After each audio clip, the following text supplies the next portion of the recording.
Hi guys, welcome back to part 2. Now we're going to look explicitly at the writer's effect question now. How to, I guess in many ways, structure a successful response. But first, let's look at the question. So the question that you are looking at now is not from the question that we attempted during the workshop. However, I think it is important to look at how the question is structured. Most of you no doubt will have seen this question. It's from the 2020 specimen paper, but it really is important that you are familiar with the wording and you are familiar with the information that you need to try and extract from the question before attempting it. So I've made a few annotations which I just briefly want to go over. So let's start with let's read the question first of all. So of course it will say reread paragraphs 9 and 12 or whatever paragraphs it is. And then of course you are given the sentence starter. Read the sentence starter, make sure you look at the correct paragraph. And the important information is the information that comes after the ellipsis, which is often neglected with my students, with students all around the world. And it's really quite important because it gives you the information that your analysis will essentially focus on. So with the first bullet point, it says, and is about the elephant and how it was moving when Natalia first saw it. So you know that your analysis is going to be based on the elephant's movements when Natalia first saw it. So if you start analyzing different things, it's not going to be focused enough. Likewise, with bullet point 2, it says, and gives Natalia's impression of the elephant as she watched it come towards her. You know that your analysis is going to be based on Natalia's impression of the elephant and how she's feeling at that moment in time. Don't forget the information after the ellipsis. Then, of course, the information after the bullet point, this will not change. This is the standard wording now. Explain how the writer uses language to convey meaning and to create effect in these paragraphs. Choose 3 examples of words or phrases from each paragraph to support your answer. Your choices should include the use of imagery. You can explore other things such as punctuation, sentence structure, symbolism, etc. But you can get 15 out of 15 by just focusing on imagery.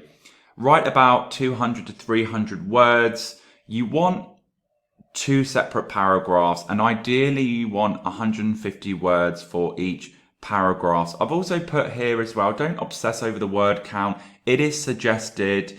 You want to try and get this question finished in about 30 to 35 minutes. Just bear in mind there is a lot to the paper now. There's a lot of content that you need to cover and complete. So if you're spending a long time and you're writing pages, whilst your analysis may well be brilliant, you are not going to leave yourself with enough time to answer the rest of the questions. So 3 images in each paragraph, so that's 6 in total, and try and write 2 analytical comments for each. And the reason why you need 2 separate paragraphs is because the focus, of course, will be different. What the writer is trying to achieve will be different. Okay, so I'm not going to read the text I did during the actual workshop, but I just want to speed this video up. So I would recommend that you read the text. I will link it in the description box below should you wish to have a go at this question. And the question is, I've adjusted it slightly because it is an older paper. Reread paragraphs 3 and 5. Paragraph 3 begins, it sounded distinctly possible, and is about Nick's fear of crocodiles. So we know our first paragraph is going to be centered around Nick's feelings, his fears towards crocodiles. Paragraph 5 begins, we glided along for some time, and is about the swamp. So we know our paragraph is going to be very much centered around the description of the swamp. And again, there's the standard wording that follows. So let's read paragraph 3. It sounded distinctly possible that we'd come across a considerably larger croc than I'd seen in the pen. Hearing Jack point it out in such a casual manner made my blood run cold. The nightmarish scene was not difficult to imagine. Our monstrous aggressor would gobble us up with a sudden snap of its gigantic jaws and use the boat's splinters as giant wooden toothpicks. I asked myself what I was doing on this harebrained expedition and failed to come up with a rational explanation. Now, from the question, we know that our analysis needs to be closely focused on Nick's fear of crocodiles. We need to establish what this is first by looking closely at some of the powerful images. Before annotating, I like to get my students to, first of all, establish what the writer is trying to achieve. In other words, the overall effect of the language, and that is going to be my sentence starter for each paragraph. So you need to think carefully about what the writer is wanting us to feel, experience, see, etc. And in order to do this, we need to highlight 3 powerful images which create a sense of Nick's fear.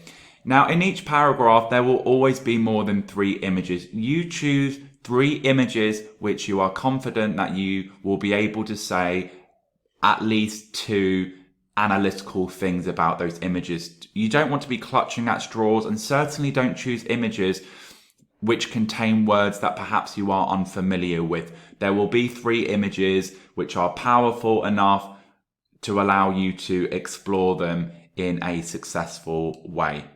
So, the images that I have chosen: nightmarish scene, monstrous aggressor, giant wooden toothpicks. And I put here in the box, once you have highlighted your 3 images, you need to think about what they convey to the reader. Hopefully you can see that Nick's fears are rather extreme, almost childish and exaggerated, and also that his vulnerability is emphasized. He would quite clearly struggle if he did encounter a large crocodile because his fear of crocodiles are so extreme. So we need to think of a concise sentence which shows that we understand what the writer is trying to achieve. And I always recommend that my students write this next to each paragraph. So your opening, your topic sentence, the start of your paragraph may read something like this. The overall effect of the language creates a palpable sense of the fear and vulnerability Nick is feeling. His heightened emotions seem almost childish and exaggerated, as if he has no hope should he encounter a crocodile. That is going to show Cambridge that you understand what the writer is trying to achieve and that your analysis is going to be nice and focused. So once we've achieved that step, we are ready to make a few annotations. Think carefully about what each image conveys to the reader. So let's start with nightmarish scene. Hopefully you can see that this creates a sense of Nick's helplessness, or again vulnerability. He's very much entering the unknown. It's incredibly foreboding, and almost the crocodile is likened to this evil spirit.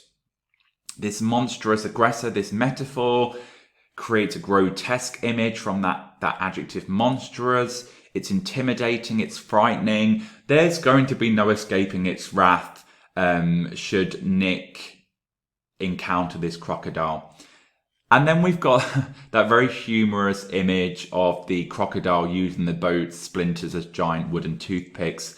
Of course, it's hyperbole, it's very humorous, but also quite terrifying, and again highlighting Nick's vulnerability further. There's going to be no escape, and the boat is no match for the sheer size of the crocodile. So there we have at least 2 analytical comments for each image. So these are the 5 steps that I encourage my students to use, so they end up with a successful well put together response. You can pause the video now and go through the steps, but I'm very wary of the time. I have a limit of 15 minutes with the program, which is quite annoying. So let's get on to the response. So using those 5 steps, and I have color coded them, let's take a read. The overall effect of the language creates a palpable sense of the fear and vulnerability Nick is feeling. His heightened emotions seem almost childish and exaggerated, as if he has no hope should he encounter a crocodile. The writer begins by describing the nightmarish scene to create a sense of Nick's helplessness. The writer's use of imagery immediately creates a sense of foreboding. It's almost as if Nick is entering the crocodile's evil lair and is about to awake something terrifying. The writer then goes on to liken the crocodile to being a monstrous aggressor. The writer's use of the metaphor creates a grotesque image of the crocodile. It seems both frightening and intimidating. There's also a sense created of Nick being unable to escape should he encounter the wrath of the crocodile. Lastly, the writer goes on to describe the crocodile using the boat as giant wooden toothpicks. The writer's humorous image here seems to suggest that Nick would be no match for the formidable crocodile. His boat would be destroyed quickly due to the power and sheer size of the crocodile. So we need to repeat the same process for the next paragraph. I'll just quickly read it out. We glided along for some time, accompanied by the sound of frogs that resonated like castanets in the distance and the pneumatic buzzing of mosquitoes and flying insects. I was being eaten alive and hadn't been told I'd need repellent. The dark expanse of open water ahead of us was a floating wilderness of submerged, tangled tree roots, dotted with reeds and small shrubs sprouting above its surface.